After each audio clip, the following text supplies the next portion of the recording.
मानता हूं कि 2005 के बाद जो एनएचएम आया है, उसके आने के बाद जो है काफी सुधार हुआ है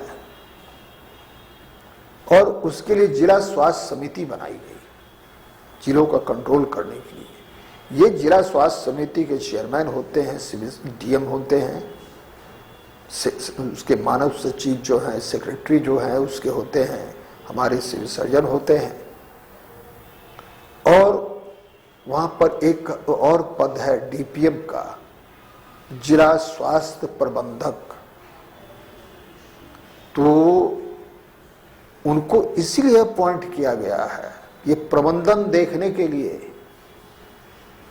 लेकिन यहाँ स्थिति है कि डॉक्टर अगर जो है मरीज कंधे पर जो है डेड बॉडी ले जाया जा रहा है तो स्वास्थ्य प्रबंधक महोदय से नहीं पूछा जाता है, मेडिकल अफसर का जो है तुरंत पूछा जाता है।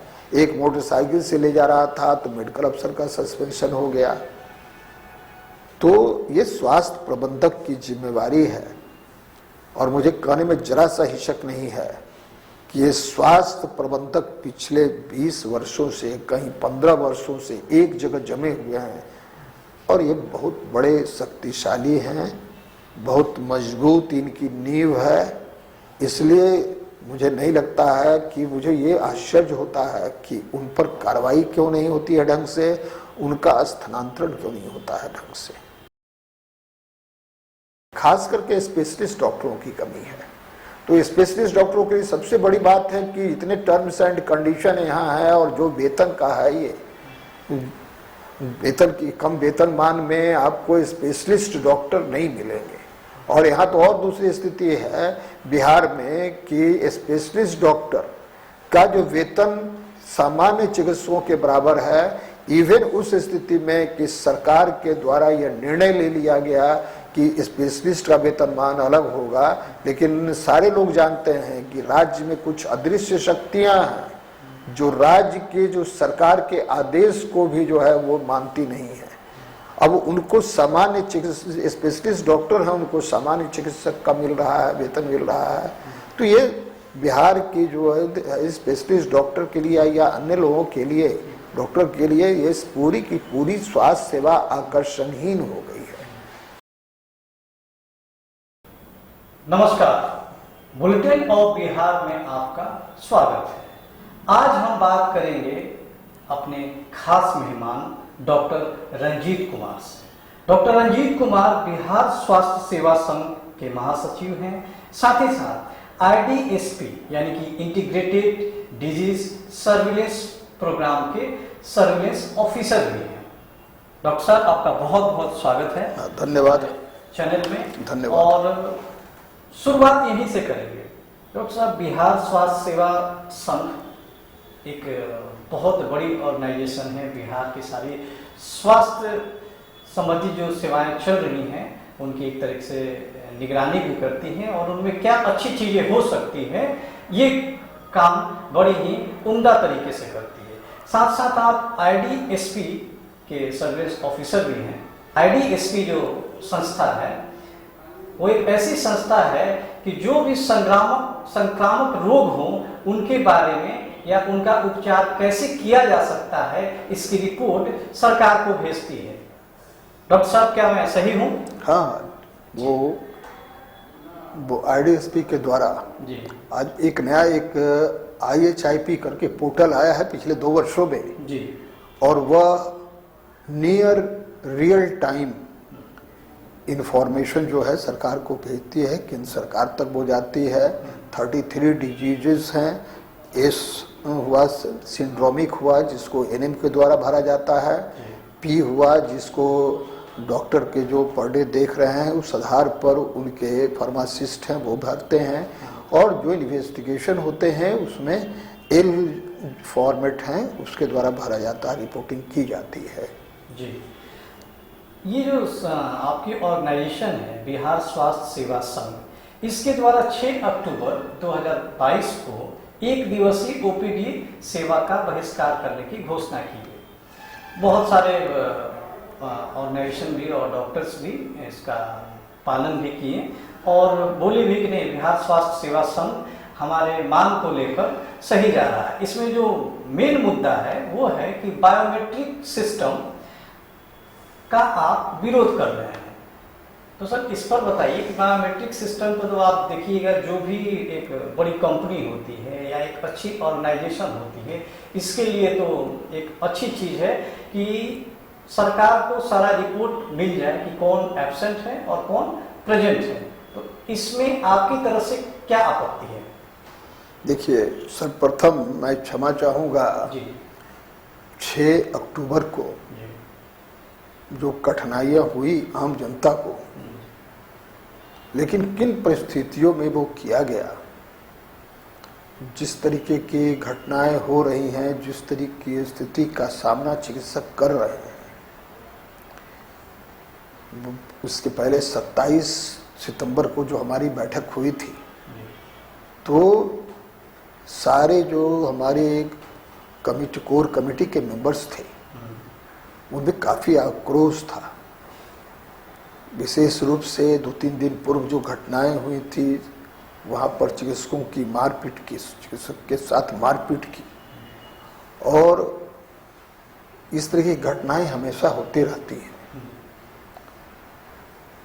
उनको लेकर और सरकार के द्वारा जो बायोमेट्रिक सिस्टम को जिस तरीके से लाया गया, उसको लेकर के बायोमेट्रिक सिस्टम का एक पक्षीय अभी तक आ रहा है, कई चैनलों के माध्यम से एक विपक्षीय रिपोर्टिंग की जा रही है कि डॉक्टर बायोमेट्रिक सिस्टम का विरोध कर रहे हैं। उस दिन भी कुछ चैनल इस पर चला रहे थे कि वेतन लेंगे तो आप क्यों नहीं करेंगे। तो पहले इसका जानना जरूरी है, सत्यता क्या है। बायोमेट्रिक प्रणाली का हम विरोध नहीं करते हैं, लेकिन सिस्टम को किस समय किस तरीके से लाया जाए, एक सबसे बड़ी बात है। और इस पर 2013 में एक मामले में राज्य के ही मानवाधिकार आयोग ने यह स्पष्ट कहा है कि डॉक्टर्स जिनकी कार्यावधि का निर्धारण नहीं है या जो शिफ्ट में काम करते हैं, उनके कंसर्न एसोसिएशन के साथ मिलकर इसमें क्या जो वे आउट होगा, किस तरीके से इसको लागू किया जाएगा, उसके बारे में एक निर्णय होना चाहिए। और यही बात हम कर रहे हैं कि जो आप जो है क्या है व्यवहारिक पक्ष को देखा जाए इसके कि किस तरीके से लागू होगा। इसको आपके यहाँ लागू तो कर दिया आपने, इसको तो लागू किस तरीके से किया? आपने जो गाइडलाइंस दिया है वो दिया है 10 बजे से लेकर के 6 बजे तक, अगर वो सप्ताह में 6 दिन है। आपने दिया है 9:30 बजे तक, जो सप्ताह में 5 दिन चलेंगे। तो 9 बजे से 6 बजे तक क्या हम पीएचसी के जो हमारे अस्पताल हैं, जिला के जो अस्पताल हैं, लोगों को, डॉक्टरों को भेज दें 10 बजे और कह दें आप 6 बजे निकल के चले आएं? 10 बजे से लेकर 6 बजे तक हमारी नहीं चलती, हमारी 24/7 के तर्ज पर चलती है अस्पताल। इसका उन्होंने, इसके बारे में कोई गाइडलाइंस नहीं हुआ। तो संध्या को 6 बजे से लेकर के 10 बजे तक का आपने कोई नहीं दिया, आपने गाइडलाइंस दिया नहीं। आप कह रहे हैं डॉक्टर नहीं मान रहे हैं, चैनल चिल्ला रहे हैं, कह रहे हैं कि साहब डॉक्टर इस तरह से विरोध कर रहे हैं। हम तो रिस्पॉन्सिबिलिटी, क्या हम इतने इरेस्पॉन्सिबल नहीं हैं कि 10 बजे से 6 बजे तक करके चले आएंगे? किसी को चिंता रहे या नहीं रहे, हमें यह चिंता है कि वो 24/7 की तर्ज पर किस तरीके से चले और उसकी क्या व्यवहारिक पक्ष हो, इसको ध्यान में रखा जाए कि हमारे नेचर्स और जॉब यहाँ क्या हैं, उसको ध्यान में रखा जाए। आप एक पीएचसी के बारे में बोल रहे हैं, पीएचसी में 2 डॉक्टर हैं, कहीं पर 1 डॉक्टर हैं, कहीं पर 3 डॉक्टर हैं। पिछले वर्ष जो 3 साल पहले जो अभी रिक्रूटमेंट हुआ है, इसके पहले 50 से अधिक ऐसे अस्पताल थे जहाँ 1 डॉक्टर रहे हैं। मैं भी जिस अस्पताल में मशरक में मैं पदस्थापित था, मैं अकेला था, वहाँ डॉक्टर था। वहाँ किस तरीके से आप चलाएंगे जो इसको?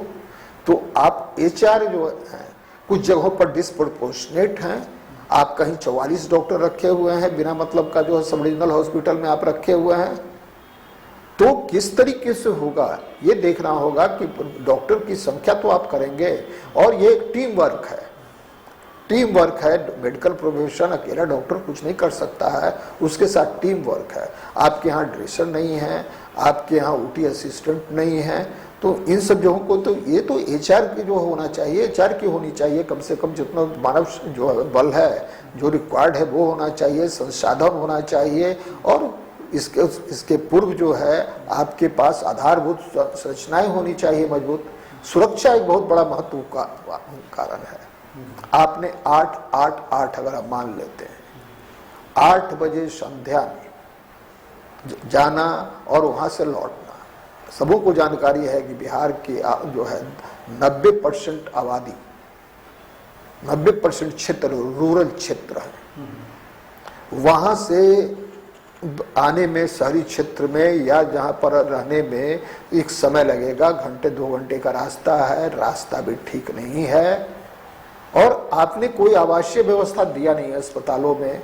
वहां के अगल बगल में जो है नहीं जहां परिवार के साथ आदमी रह सकता है, चूंकि परिवार का भी एक होता है कि रहने का, बच्चे हैं सब हैं, तो उनकी पढ़ाई कैसे होगी वो देखना है, तो आपने कहीं पर दिया नहीं। वहां पर मकान ऐसे बन नहीं रहे हैं, वहां शिक्षा का साधन है नहीं। आपने खोल तो दिया पीएचसी काफी अंदर जाकर के, लेकिन आपने इसकी व्यवस्था नहीं की।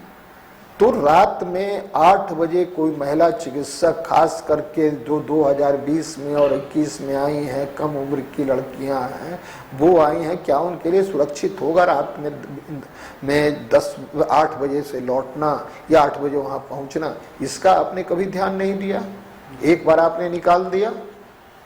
तो इन सब कारणों से हमने जो है इसमें कहा है, हमने कोई विरोध नहीं किया है। मैं मिला हूँ प्रधान सचिव से, स्वास्थ्य से भी, मैं एसीएस स्वास्थ्य से मिला हूँ, चीफ सेक्रेटरी से मिला हूँ, और हमने कहा है कि इस पर जो है सुरक्षा के देखा जाए, इसके व्यवहारिक पक्ष को देखा जाए। डॉक्टरों की कमी है ये ठीक है, अखिल भारतीय समस्या है, डॉक्टरों की कमी अखिल भारतीय समस्या है, लेकिन कुछ ऐसे राज्य हैं जहाँ 5% डॉक्टरों की कमी है, 10% की कमी है, और बिहार में इधर सुधार हुआ है, मैं इसको स्वीकार करता हूँ। हम लोग के ही मांग पर यहाँ बिहार टेक्निकल सर्विस कमीशन बना, उसमें भाषा बहुत ने इसमें बहुत ही प्रमुखता से इस विषय को उठाया था, और बना है। हमारे माननीय मुख्यमंत्री जो इस संबंध में काफ़ी जो है ध्यान देते हैं, और कमीशन बना, लेकिन आज भी डॉक्टरों की कमी है नहीं है।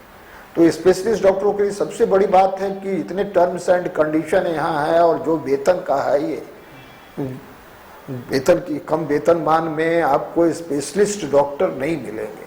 और यहाँ तो और दूसरी स्थिति है बिहार में कि स्पेशलिस्ट डॉक्टर का जो वेतन सामान्य चिकित्सकों के बराबर है, इवन उस स्थिति में कि सरकार के द्वारा यह निर्णय ले लिया गया कि स्पेशलिस्ट का वेतनमान अलग होगा, लेकिन सारे लोग जानते हैं कि राज्य में कुछ अदृश्य शक्तियां हैं जो राज्य के जो सरकार के आदेश को भी जो है वो मानती नहीं है।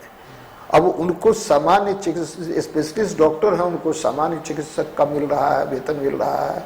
तो ये बिहार की जो है स्पेशलिस्ट डॉक्टर के लिए या अन्य लोगों के लिए, डॉक्टर के लिए, ये पूरी की पूरी स्वास्थ्य सेवा आकर्षणहीन हो गई है। सुधार हो, इसको देखना है। सिर्फ यह आरोप लगा देने से कि डॉक्टर जो हैं वो बायोमेट्रिक का विरोध कर रहे हैं, हम 72 घंटा भी ड्यूटी कर लें, 73वां घंटा में कोई पहुंच जाएगा, हमारा चूंकि ड्यूटी आवर्स निर्धारित नहीं है तो वो तो हमको एब्सेंट करके चला जाएगा 72 घंटा ड्यूटी करने के बावजूद। इन सब चीजों को होना चाहिए। तो एक बात हो गई। दूसरा जो है, हमने कहा था स्पेशलिस्ट के बारे में कि स्पेशलिस्ट का वेतन जो इतना कम है, आप उनको नियुक्ति होती है, बहुत सारे कारण सरकार के सामने, कुछ मजबूरियां होती हैं, कुछ सरकार के अपने नियम्स होते हैं, कुछ लिमिटेशंस होते हैं, लेकिन एक तो किया जा सकता है कि आप डॉक्टर जो स्पेशलिस्ट हैं उनको किए गए काम के एवज में बहुत सारे पर जो है सरकार तो बहुत सारे जो है इंसेंटिव लागू कर रही है, तो उनके काम करने के एवज में अगर उनको इंसेंटिव का प्रावधान हो, विशेष रूप से मैं स्पेशलिस्ट की बात कर रहा हूं, तो कुछ आकर्षण बढ़ेगा। तो और हमारे यहाँ डॉक्टर्स जो है स्पेशलिस्ट डॉक्टर रहेंगे, नहीं तो स्पेशलिस्ट डॉक्टर की वैकेंसी निकलती है और खाली रहता है। ये हमारे लिए भी चिंता का विषय है, ये सरकार के लिए भी चिंता का विषय है और विभाग के लिए भी चिंता का विषय है। तो एक ये देखना है। दूसरा, सुरक्षा के बारे में मैं बतलाऊंगा। चूंकि अपने स्पेशलिस्ट में बातचीत में बताया था आपने, एनेस्थीसिया का स्वरूप बताया था, उसके बारे में देखिए। हाँ, देखिए, राज्य में एनेस्थेटिस्ट की बहुत काफ़ी कमी है और इतने वर्ष हो गए एनएचएम के आए हुए, और शुरू से ही जिस समय से हमारी हेल्थ पॉलिसी बनी 83 में, या देश जब से आज़ाद हुआ, उसमें बहुत काफ़ी है। भोरे कमेटी बनी थी, भोरे कमेटी का भी रिकमेंडेशन कई आए हैं। ये अलग बात है कि जिन्हें हम ब्यूरोक्रेटिक कारणों से या फिर पॉलिटिकल कारणों से हमने धत्ता बतला दिया, जो है भोरे कमेटी को लागू नहीं होने दिया या आधा अधूरा लागू किया। लेकिन एक कुल मिलाकर के ये देखा जाए कि अस्पतालों में आज ऑपरेशन के लिए डॉक्टरों पर दबाव दिया जाता है या कुछ दिया जाता है। हम एनेस्थेटिस्ट जो हैं, जो बेहोशी करने वाले डॉक्टर्स हैं, जो ऑपरेशन के लिए आवश्यक हैं, उनकी कमी हम दूर नहीं कर पाए हों। और उसके लिए कई उपाय किए जा सकते थे। बैठ करके संघ उसके लिए तैयार है वार्ता करने के लिए। और राज्य जो है, एक जो है जिस तरीके से पॉपुलस स्टेट है और जिस तरीके से डेमोक्रेटिक पैटर्न है, सरकार अगर चाहे तो कोई भी नया तरीका अपना सकती है। उसके लिए इतने दिन होने के बाद किसी जिले में मात्र 2 एनेस्थेटिस्ट हैं, किसी में 3 एनेस्थेटिस्ट हैं, किसी में नहीं है। तो एनेस्थेटिस्ट की कमी बनी हुई है। आखिर सब जो है हिंदुस्तान में है, सरकार जो है, केंद्र सरकार भी है, राज्य सरकार भी है। तो ये सारे लोग मिल करके एक होना चाहिए गंभीर, जो ये मुद्दा है इस पर एक चर्चा होनी चाहिए। आप आम लोग हैं या हम लोग भी हॉस्पिटल में जाते हैं तो बेहोशी करने की का कोई अलग डॉक्टर होता है, इस बारे में जानकारी नहीं होती। क्योंकि आप विस्तृत जानकारी दे रहे हैं कि एनेस्थेटिस्ट एक स्पेशलाइजेशन किया हुआ व्यक्ति होता है और वही किसी को भी बेहोश कर सकता है, दूसरा व्यक्ति नहीं। यही कहना है। हाँ, इसी तरह से सर्जन की कमी है, एनेस्थेटिस्ट की कमी है। इवन मैं बतला दूं कि फॉरेंसिक मेडिसिन, पोस्टमार्टम जो होता है, उसकी काफी कमी है। अब उसकी क्या हो, उसमें जो है लोग करना नहीं चाहते हैं जिलों में। तो जहां पर कमी दूर किया जा सकता है दूर किया जाए, और पीएम अलाउंस दिया जा सकता है, इंसेंटिव दिया जा सकता है, अन्य राज्यों में दिया जाता है। तो इस तरीके से आप वेतन नहीं दे सकते हैं, लेकिन किए गए कार्यों पर जो अलग से है, इस पर आप इंसेंटिव बढ़ा सकते हैं। सरकार को इसका बहुत काफ़ी वित्त का व्यय भी नहीं होगा और कहीं न कहीं एक आकर्षण का भी विषय होगा लोगों के लिए। इसी तरह से पैरामेडिक्स हैं, पैरामेडिक्स की भयानक कमी है। ड्रेसर नहीं है, दूसरे नहीं हैं, जो आपके लैब असिस्टेंट नहीं हैं, लैब टेक्नीशियन नहीं है, ओटी असिस्टेंट नहीं है। इनकी कमी पूरी होनी चाहिए, क्योंकि मेडिकल एक जो है टीम वर्क है। हेल्थ प्रोवाइड करना एक टीम वर्क है। और ये किसकी कमी आप मानते हैं? ये क्या किसी सिविल सर्जन या डॉक्टर की एसोसिएशन जो होती है उन्होंने रिकमेंड नहीं की, या सरकार से कमी हुई? किसकी कमी मानते हैं? देखिए, अब इस कमी पर दोषारोपण करने का समय नहीं है और इसे सबों को मिलकर सोचना होगा। समाज भी सोचे, सरकार भी सोचे और हमारे सिविल सर्जन भी सोचे, हम लोग को भी सोचना चाहिए, सब लोगों को सोचना चाहिए। और उस आधार पर शुरुआत तो करनी पड़ेगी विभाग को ही, सबों से राय लेकर के, सब चीज से ले करके। और आज ये स्थिति है कि एक राज्य के स्तर पर भी अगर हेल्थ को वास्तव में, अगर हेल्थ को हेल्थ के रूप में अगर लेना है विभाग को कि हम ढंग से चलाएंगे, चल रहा है, ऐसा नहीं कि स्वास्थ्य नहीं चल रहा है, चल रहा है, किसी तरीके से चल रहा है, स्वास्थ्य चल रहा है। और एक तो है ही जो है एक नया ट्रेड जो है, पुरानी परिपाटी चली आ रही है, हर चीज के लिए डॉक्टरों पर जो है किसी भी तरीका ठीकरा डॉक्टरों के सिर पर फोड़ दो। डॉक्टर, एक प्रश्न और लेते हैं।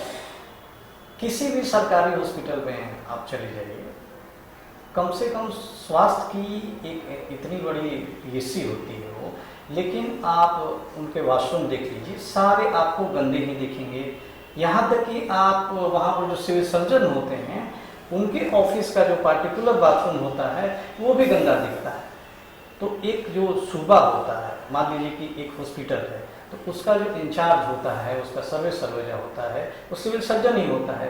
तो ये उसकी ही जिम्मेवारी होनी चाहिए कि अगर इस तरह की गंदगी है तो उसको वो साफ करवाए। अगर उनके हाथ में फंड नहीं है तो सरकार को रिकमेंड करे कि सरकार उन्हें फंड दें और उसकी वो सफाई कराए। इसके लिए आप किसको जिम्मेवार मानते हैं? क्योंकि ये स्थिति सुधर नहीं रही है। बुलेटिन ऑफ बिहार हालांकि किसी भी हॉस्पिटल में ये सब चीज़ें दिखाने में यकीन नहीं करती है, वो सॉल्यूशन पर यकीन करती है। अमूमन ये देखा जा रहा है कि हॉस्पिटल गंदे रहते हैं, तो इसका जिम्मेवार कौन है? देखिए, 2005 में NRHM national rural health mission आया और कई रिकमेंडेशंस के साथ स्वास्थ्य को एक ऊंचाई पर लाने के लिए या स्वास्थ्य में कुछ भी करने के लिए वो कहीं न कहीं एक जो है संकल्प लेकर के वो आया और इसके परिणाम भी हुए हैं। स्वास्थ्य के क्षेत्र में जब से NHM आया है काफी सुधार हुए हैं। भोरे कमेटी जो बनी थी 1943 में, उनके भी रिकमेंडेशंस थे, लेकिन ये सारे के सारे मिला दिए गए उन जो 5 ईयर प्लान के साथ। और जो उपलब्धियां थी वोरे कमेटी के आने पर आना था, और आज मैं मानता हूं कि वोरे कमेटी आज भी रिलेवेंट है। लेकिन उसके रिकमेंडेशन माने गए तो आधे अधूरे माने गए या नहीं माने गए। और वोरे कमेटी के बाद भी कई ऐसे जो है स्टेट गवर्नमेंट के द्वारा या फिर विशेष रूप से गवर्नमेंट ऑफ इंडिया के द्वारा बहुत सारे रिकमेंडेशन माने गए और उसके बाद बहुत सारी जो है कमेटियां बनी, बहुत सारे जो है सरकार के जो प्रोग्राम बने और उनमें अपेक्षित नहीं मिल पाया, हो पाया उसके परिणाम जो होने चाहिए थे, तो वो फिर उनका वो बंडल में बांध दिया गया, बंद कर दिए गए। जो NHM आया है उसके आने के बाद जो है काफी सुधार हुआ है और उसके लिए जिला स्वास्थ्य समिति बनाई गई जिलों का कंट्रोल करने के लिए।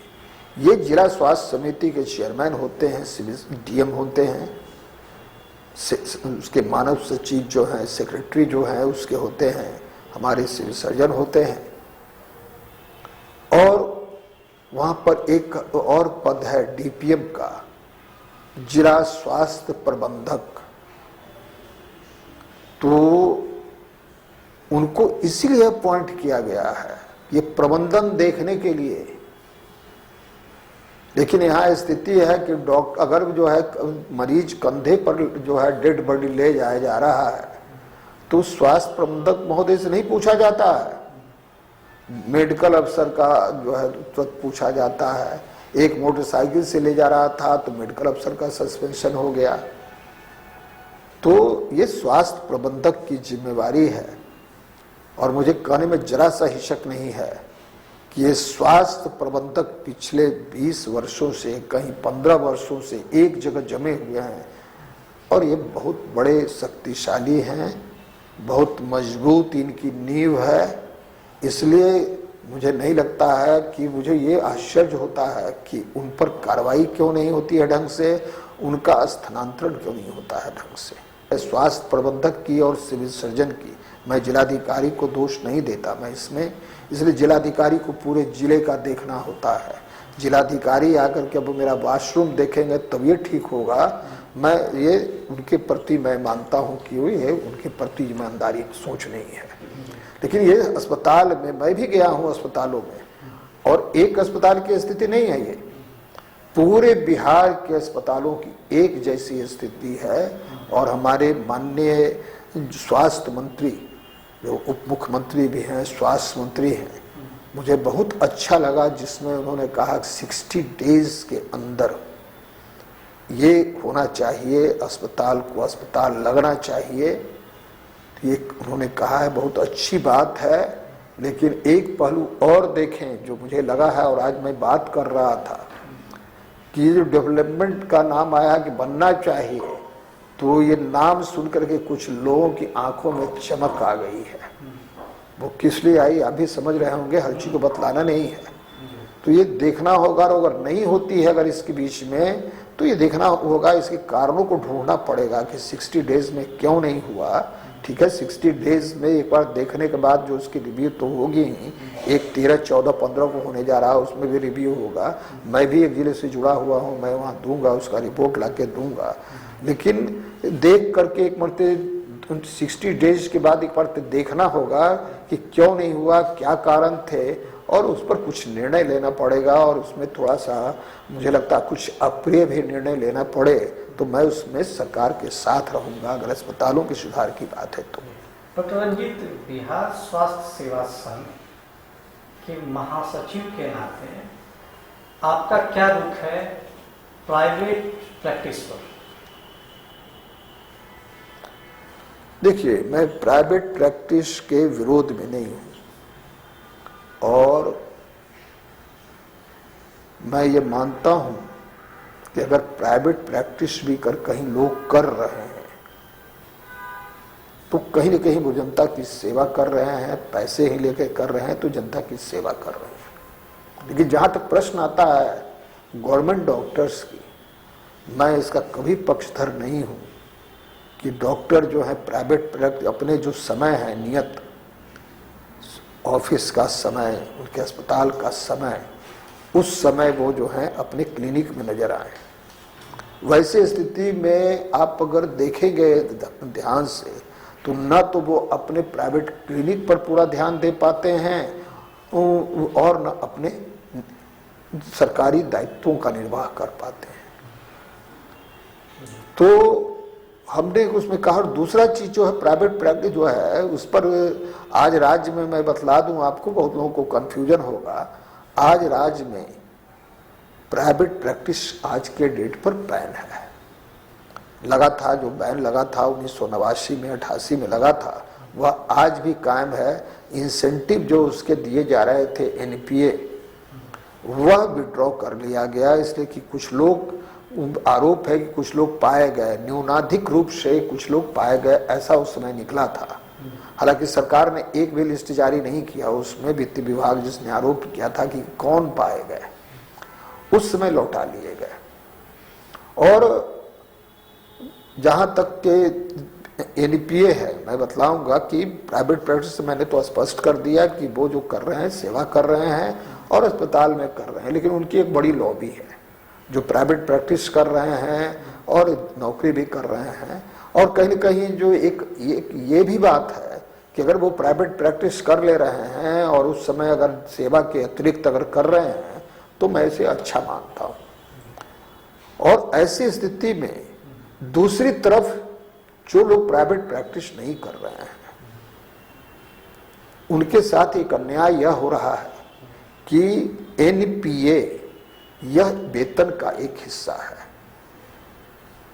बहुत सारे लोग सेवा नहीं कर पाते हैं, और आज की स्थिति में जितनी काम हो रहा है, तो जो है भीड़ भाड़ है अस्पतालों में, जितने काम बढ़े हैं, जितने प्रोग्राम बढ़े हैं, उनके पास समय भी नहीं है। तो ये एनपीए का वेतन, एनपीए वेतन का हिस्सा है, और सरकार वेतन नहीं दे, एनपीए नहीं दे करके उनको कम वेतन दे रही है, मेरा ये मानना है। तो मैं समझता हूँ दोनों बातें मैं स्पष्ट कर रहा हूँ कि जो प्राइवेट प्रैक्टिस करते हैं वो कहीं न कहीं समाज का भला ही करते हैं, और वो अगर वो ये कर रहे हैं अब उस समय में कर रहे हैं जिसमें उनकी ड्यूटी है, उस समय कर रहे हैं, तो उस समय न तो वो सब प्राइवेट प्रैक्टिस पर ध्यान दे पा रहे होंगे और न ऐसे कर रहे होंगे। तो वैसे समय में जिस समय उनके सर्विस ये नहीं हो, यानी ऑफिशियल टाइम नहीं हो, अगर वो करते हैं तो मैं इसे कोई बुराई नहीं मानता। तो उनको छोड़ देना चाहिए एनपीए से करके, कि उनको एक ऑप्शन देना चाहिए। लेकिन साथ साथ वैसे लोग जो नहीं कर पा रहे हैं उनके लिए जो है एनपीए का प्रावधान होना चाहिए और उन्हें पूरा वेतन दिया जाना चाहिए। बिहार कहा जाता है कि आज़ादी के समय में यानी 1947 के बाद में बिहार का एक बड़ा अच्छा स्थान था, ये तो इंडिया में डेवलपमेंट में तीसरे या चौथे स्थान पर था। लेकिन अभी के पैमाने पर शिक्षा हो या स्वास्थ्य की ही अगर हम बात करें तो काफ़ी निचले पैमाने पर अभी है। तो इसमें क्या एक लीडरशिप की आप पूरी तरीके से गलती मान रहे हैं? क्योंकि अभी क्या आता है पेपर में या आप देख लो किसी भी चैनल पर कि एम्बुलेंस की कमी हो गई, मरीज को जैसे तैसे कहीं ले जाया जा रहा है तो डॉक्टरों पर कार्रवाई हो गई या जो भी वहाँ के मौजूद डॉक्टर ऑफिसर हो उन पर कार्रवाई हो गई। तो ये जो एम्बुलेंस का भी जुगाड़ न कर पाना आप किसकी विफलता मानते हैं? और अभी के डेट में आप दर्शकों को यह बताइए, एक इतने बड़े बिहार स्वास्थ्य सेवा संघ के महासचिव के नाते, कि क्या पर्याप्त संख्या है सारे हॉस्पिटलों में बिहार के एम्बुलेंस की?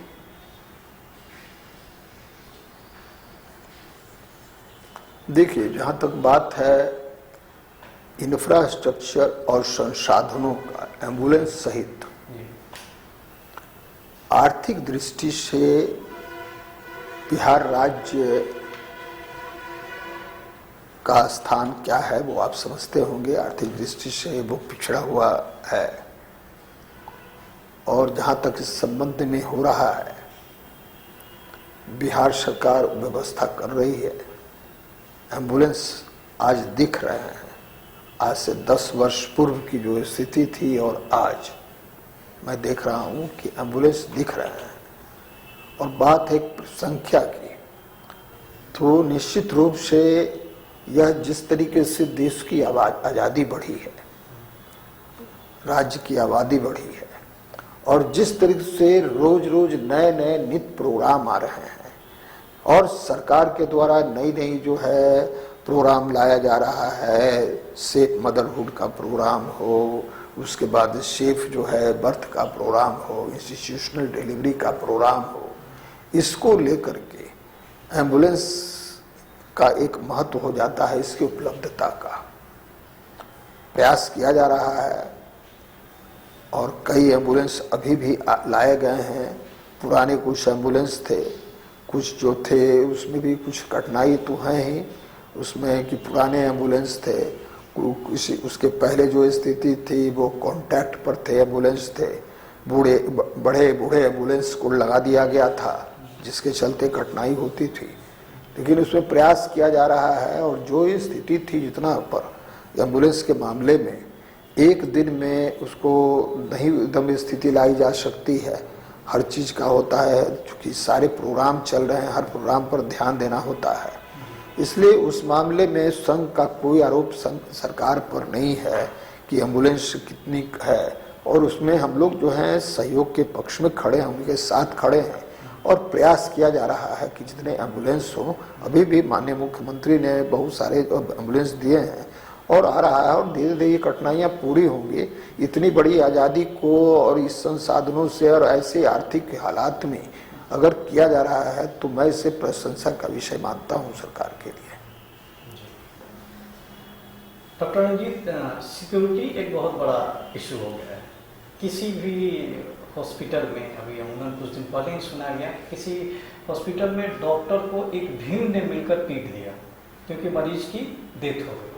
तो इस पर आपका ऑर्गेनाइजेशन क्या बात कर रहा है सरकार से, क्या डिमांड कर रहा है? देखिए, हम लोग 2006 में हम लोगों ने भाषा को पुनर्जीवित किया, बिहार स्वास्थ्य सेवा संघ को। उसके पहले भी था लेकिन निष्क्रिय अवस्था में थी। हम लोगों ने 2006 में इसको किया और लगातार उस समय से चिकित्सकों की सुरक्षा को लेकर के हम लोगों ने उठाया प्रश्न को। इस बीच में मुंगेर में, गोपालगंज में जेल में एक डॉक्टर को बुलाया गया। वहाँ अपराध कैदी जो थे वो जुड़े हुए थे अपराध से, और वहाँ पर डॉक्टर की पीट कर हत्या कर दी गई। और कई ऐसे जगहों पर जो हुआ है, जिस तरीके से घटनाएं हुई हैं, मैंने उसका खुद जो है मॉनिटरिंग किया है। दिल दहलाने वाली स्थिति हो जाती है और हम लोग एक बारगी अब मान लेते हैं कि डॉक्टर की हत्या लगता हो गई होगी। वो दूसरे जगह रहे या नहीं रहे, वो अस्पतालों में जरूर ईश्वर हैं, ईश्वरीय कृपा से कई बार चिकित्सक मौत के मुंह में जाने के से बचे हैं। और इन सब चीज़ों को लेकर के हम लोगों ने काफ़ी जो है सरकार के से बातचीत की और तब जा कर के Bihar medical service institution and person protection act 2011 और उसके बाद फिर संशोधन हुआ Bihar medical service institution and person protection act 2014 और 2008 में फिर इसकी किस तरह से इम्प्लीमेंटेशन हो वो आया। इसके अलावा भी अभी जो देखा होगा 2020 में एपिडेमिक डिजीज जो एक्ट 2020 लाया गया। तो पहला जो एक्ट है राज्य का एक्ट है उसके सेक्शन 3 और 4 में और एपिडेमिक डिजीज जो है उसके सेक्शन 3 में यह प्रावधान है जो उसके जो कल्प्रिट होते हैं उनके प्रति सजा का प्रावधान है। आज ये स्थिति है कि अस्पतालों में कि डॉक्टर रेफर करे तो नहीं रेफर करे तो उसके बाद कुछ ऐसे लोग जो परिजन नहीं है वो असामाजिक तत्व, दूसरा चीज जो है वैसे लोग जो अगल बगल एनक्रोचमेंट हैं या जिनको यहाँ कॉन्टैक्ट सिस्टम की व्यवस्था है वो नहीं उपलब्ध हो पाई है वो इनके द्वारा या फिर स्वास्थ्य का क्षेत्र बिहार के अस्पताल एक वहाँ हंगामा करने के लिए या राजनीति के बहुत ही सुगम क्षेत्र है।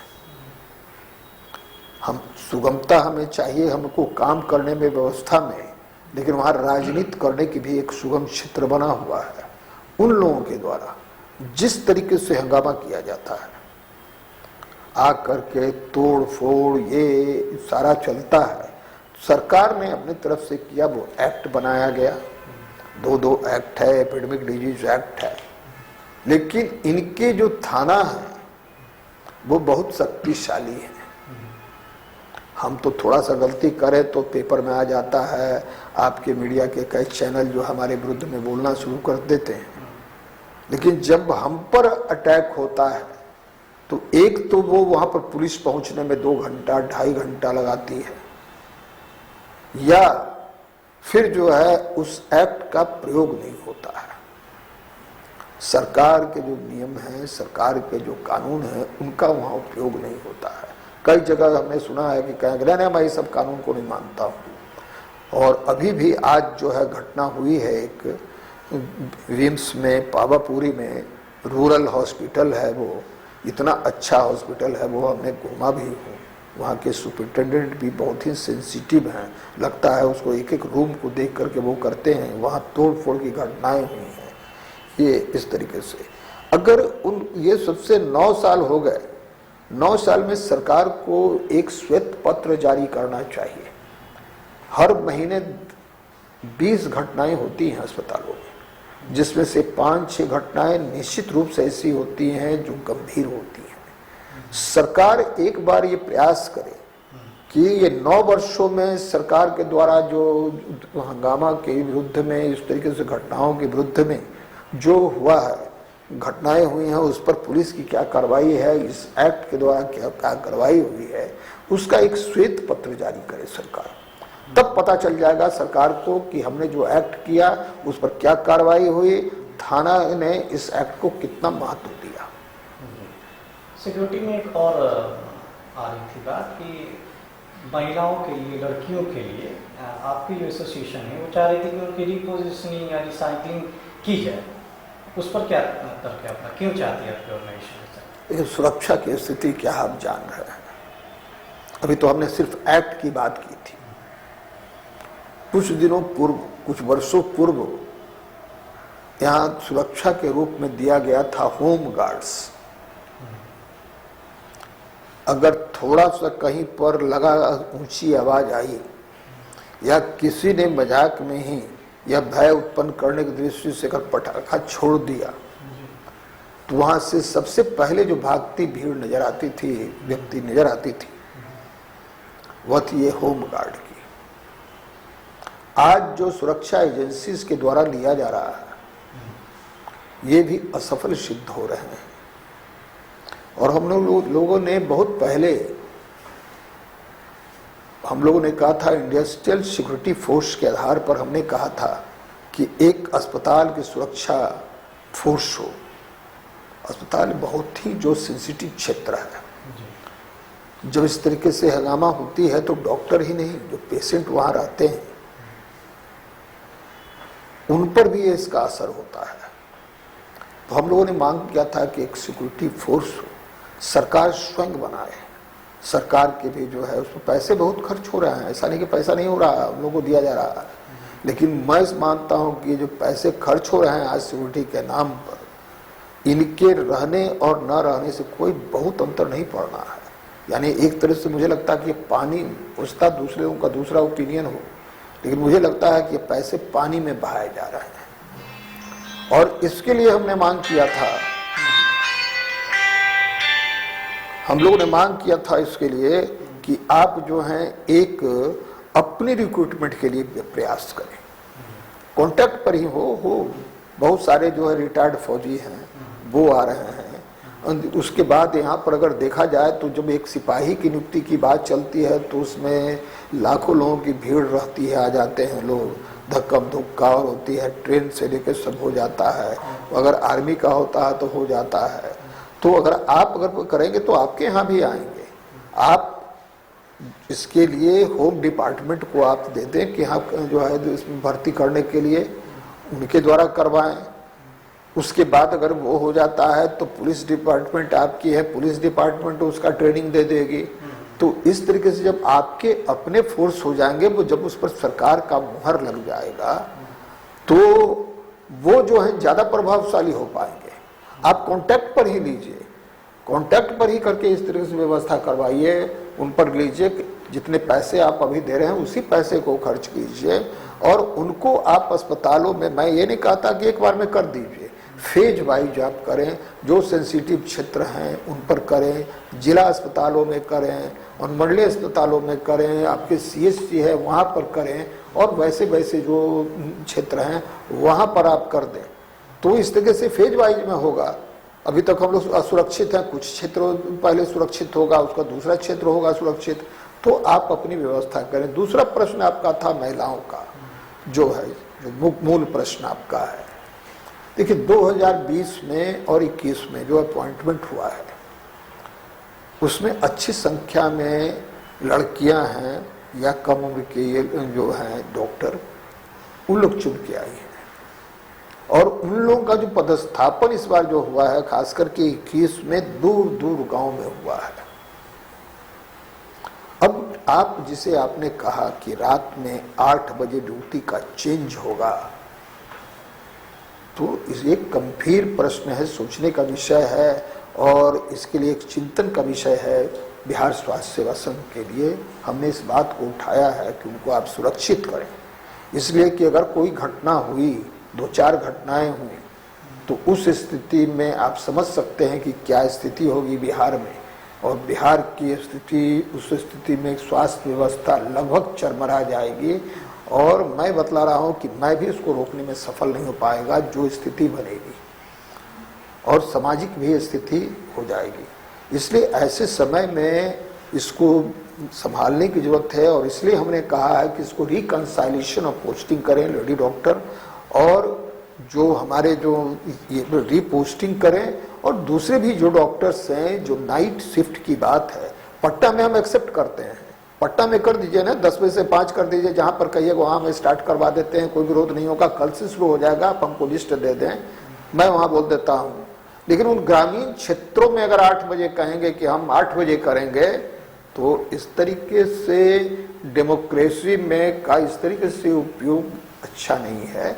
इसको सुविधाएं देखनी पड़ेगी, और विशेष रूप से कि किस तरीके से डॉक्टर से अगर काम लेना है तो ये स्किल्ड जो है पर्सन से करना है, तो उनको आपको सुविधाएं देनी पड़ेगी पहुंचने की, या अगर आप आवश्यक व्यवस्था कर दें तो कर दें, आप बनवा दें पूरे PSC में जो आवास बनवा दें। मैं ये डिमांड जो मैं वापस ले लूँगा।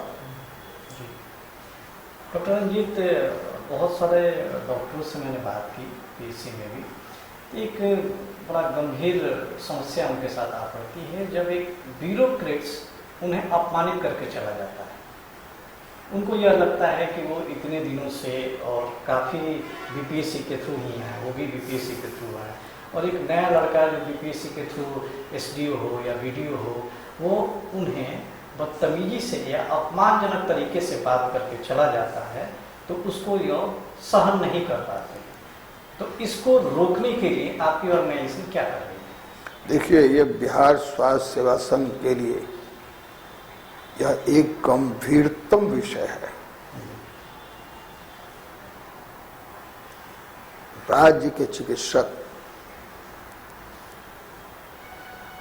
अपनी एक लंबी पढ़ाई के बाद और कई एग्जामिनेशन क्रॉस करने के बाद डॉक्टर बनते हैं, मेधावी छात्र होते हैं, वो बनते हैं। और ये अलग स्थिति है कि कुछ कारणों से, पॉलिटिकल कारणों से हमें प्रमोशन नहीं दिया जा रहा है, जिसकी चर्चा हम करेंगे भी। और वैसे को आके आपके प्रशासन के नाम पर, मैं प्रशासनिक सेवा के नाम पर हूं, ये अहंकार से कोई व्यक्ति अगर 2010 में आया हुआ व्यक्ति, 2020 में आया हुआ व्यक्ति, 1990 के जो चिकित्सक हैं जो बीपीएससी से आ रहे हैं, उसी से आ रहे हैं, उनके साथ इस तरीके से व्यवहार करे तो ये बर्दाश्त से बाहर की चीज है। मैं एकदम स्पष्ट इसमें मेरी धारणा है, इसमें जीरो टॉलरेंस है हमारी। हम भी आते हैं बीपीएससी की सेवा से, हमने चुन करके जो इसको चुना है इस चीज को, और केंद्र में ग्रुप ए सर्विसेज में हमारे डॉक्टर्स हैं। और 2000 में जो स्ट्राइक हुई थी वहां पर, 1990 में शायद स्ट्राइक हुई थी, इसी विषय को लेकर आई थी कि ग्रुप ए सेवा के लोग जो हैं, जो हमारे काउंटर पार्ट हैं केंद्र में, उनके अपेक्षा हमारे ना तो प्रोमोशनल प्रोस्पेक्ट हैं। और अभी आपने देखा होगा बिहार में 700 लोगों का लिस्ट आया था कि कोई लोग सर्विस छोड़ दिए हैं या फरार हैं। तो उसी तरीके से केंद्र में थे उस समय कई लोग सर्विस छोड़ दिए थे, और ये केंद्र में के स्वास्थ्य मंत्रालय के लिए, दूसरा जो रेलवे मंत्रालय के लिए, वहाँ के लिए एक चिंता का विषय था। जिसके बाद टीकू कमेटी बनी और इसने जो वहाँ पर प्रोमोशनल प्रोस्पेक्ट के रूप में डायनेमिक एसपी हुआ। डायनेमिक एसपी एक ऐसी व्यवस्था है जिसके अंतर्गत वित्तीय उन्नयन भी होता है और पदों का भी उन्नयन होता है। राज्य में भी, बिहार राज्य में भी यह लागू है, और हमारे मुख्यमंत्री जी ने इसको तुरंत स्वीकार किया गया। और मैं समझता हूँ कि केंद्र की तरह हूबहू जो डायनेमिक एसपी बिहार में ही लागू है। लेकिन यहाँ भी ब्यूरोक्रेट्स ने जो खेल किया है, इस डायनेमिक एसपी को उन्होंने एसपी के रूप में बना दिया है, महज इसलिए पैसे हमको मिल रहे हैं, वित्तीय उन्नयन हो रहा है, लेकिन कहीं न कहीं वो अहंकार से वो उन्होंने क्या किया है कि हमारे जो पदों का उन्नयन होना चाहिए उसको वो दबा के बैठे हैं। और यही कारण था कि जो समय था गजटेड ऑफिसर एसोसिएशन था, हमने पूरे टेक्निकल सर्विस से बातचीत की और हम लोग उनके गजटेड फेडरेशन को हम लोगों ने छोड़ दिया। अब हम लोगों ने टेक्निकल सर्विस कमीशन बनाया। अब वो अकेला 1 मैन 2 मैन जो है अपना वन सर्विस वो चलाते रहे गजटेड फेडरेशन, हम लोग साथ बैठते थे, तो हम लोगों ने छोड़ा उनके इसको। तो इस तरीके से जो घटनाएं हो रही हैं उस पर लगाम लगाना होगा। 2019 बैच का व्यक्ति जो है वो आ करके पीएचसी में घुस करके इस तरीके से करे, कोई जो है जूनियर डिप्टी कलेक्टर जाके सिविल सर्जन को जो है बाहर में बुला के अपमानित करे, ये नहीं बहुत अधिक चलने वाला है। सरकार को इस तरीके से देखना होगा, उस पर प्रयास कीजिए। मेरे साथ भी एक जो है यहाँ के जो हैं एक गलत तरीके से उन्होंने व्यवहार किया था, मुझे उस चीज की जानकारी नहीं हुई थी। टेलीफोन पर वो जो इस तरीके से चिल्ला रहे थे, वो किसने अधिकार दे दिया? बिहार सरकार के जो है हमारे जो है चीफ सेक्रेटरी, उनका भी लेटर है कि किसी से आप बात कर रहे हैं तो उसको आपको अपनी सीमा रखनी होगी। किसने उनको अधिकार दे दिया था? मैंने, चूंकि मेरा अपना मामला था, इसलिए हमने कहा कि मैं अपने मामले को नहीं बढ़ाऊंगा, नहीं तो मैं अपने मामले, अगर दूसरा अगर मामला और इस तरीके से रहता तो मैं बढ़ा सकता था, और बढ़ा देने के बाद मैं इसको पूरे हिंदुस्तान में इनकी भाषा को वहां पहुंचा सकता था। खैर, मैं टकराव की स्थिति नहीं जानता हूं, सरकार होना चाहिए, मैं भी इस पक्ष में कि सरकार इसमें करे, सारे होना चाहिए। क्या इंफ्रास्ट्रक्चर है, मुझे बहुत खुशी है कि जो भी 38 जिलों का हो रहा है, इस तरीके से क्या संसाधन वहाँ हैं, क्या कमियां हैं। अरे जांच के नाम पर ही हो, लेकिन उसको कि सुधार के नाम पर ही हो। जांच के नाम पर अगर हो रहा है तो सुधार के नाम पर हो रहा है, तो किस तरीके से वहाँ डॉक्टर की क्या कमी है, डॉक्टर आते हैं कि नहीं आते हैं, पैरामेडिकल उपलब्ध है कि नहीं है, संसाधन उपलब्ध है कि नहीं है, इन सारे चीज़ों का होना चाहिए। अभी जो हो रहा है, ऐसे तो उनको जांच में भेज देते हैं, लेकिन अभी जो हो रहा है 38 जिले, उसमें क्यों नहीं भेज दिया गया उनको? उसमें तो आखिर हम ही लोग को चुना गया है, तो क्या बाकी हम लोग को भी दें, हम लोग को दें। हम अपने स्वास्थ्य को संभालने के लिए सक्षम हैं, हम लोग अपने स्वास्थ्य को संभाल लेंगे। हमारे यहाँ हैं DIO हैं, काफ़ी पद हैं, एक जिले से दूसरे जिला में भेजें, तीसरे जिला में भेजें, ये करके हम लोग देखेंगे कैसे सुधार किया जा सकता है। लेकिन सुधार के नाम पर किसी का अपमान किया जाए, ये एक बहुत ही गंभीर विषय है ये, और इसको उनको सत्य सुधारना पड़ेगा। और नहीं तो अगर इसमें अगर होगा तो बिहार स्वास्थ्य सेवा संघ किसी भी टकराव के लिए इसके लिए तैयार है। डॉक्टर साहब, ग्रामीण भत्ता बढ़ाने की आपकी एसोसिएशन लगातार मांग कर रही है, ऐसा क्यों चाहते हैं? इसका एक लाइन में जवाब है, ग्रामीण सेवा को आकर्षक बनाने के लिए हमने मांग की है कि ग्रामीण भत्ता दिया जाए। और ये सिर्फ मेरा ही नहीं है, NHM ने भी कहा, NRHM जिसमें लागू की गई थी उसमें भी कहा गया था कि डॉक्टरों को गांव की ओर जाने के लिए प्रोत्साहित करने के लिए ये भत्ता दिया जाना चाहिए। और उसके बाद बहुत सारी कमेटियां हैं, उन लोगों ने भी ये रिकमेंडेशन दिया है कि होना चाहिए, ग्रामीण भत्ता मिलना चाहिए डॉक्टरों को। बिहार स्वास्थ्य सेवा संघ एसोसिएशन में रहते हुए एक महासचिव के नाते आज बहुत सारी बातें हमें बताई। हमें आशा है कि हमारे दर्शकों को बहुत सारी इन्फॉर्मेशन ऐसी मिली होंगी जिनकी जानकारी उनके पास न हो। हमको भी बहुत सारी ऐसी चीज़ें पता चली जो कि डॉक्टरों के हित में होनी चाहिए। सभी लोगों ने देखा है कि कोरोना के टाइम पर कैसे इन डॉक्टरों ने आगे बढ़कर बिल्कुल भगवान के रूप में लोगों की सेवा की। डॉक्टर रंजीत, अगले एपिसोड में हम लोग फिर डॉक्टरों से संबंधित वेतनमान के बारे में बातचीत करेंगे और आप हमारे स्टूडियो में आए, इसके लिए आपका बहुत बहुत धन्यवाद। Thank you. धन्यवाद। ओके।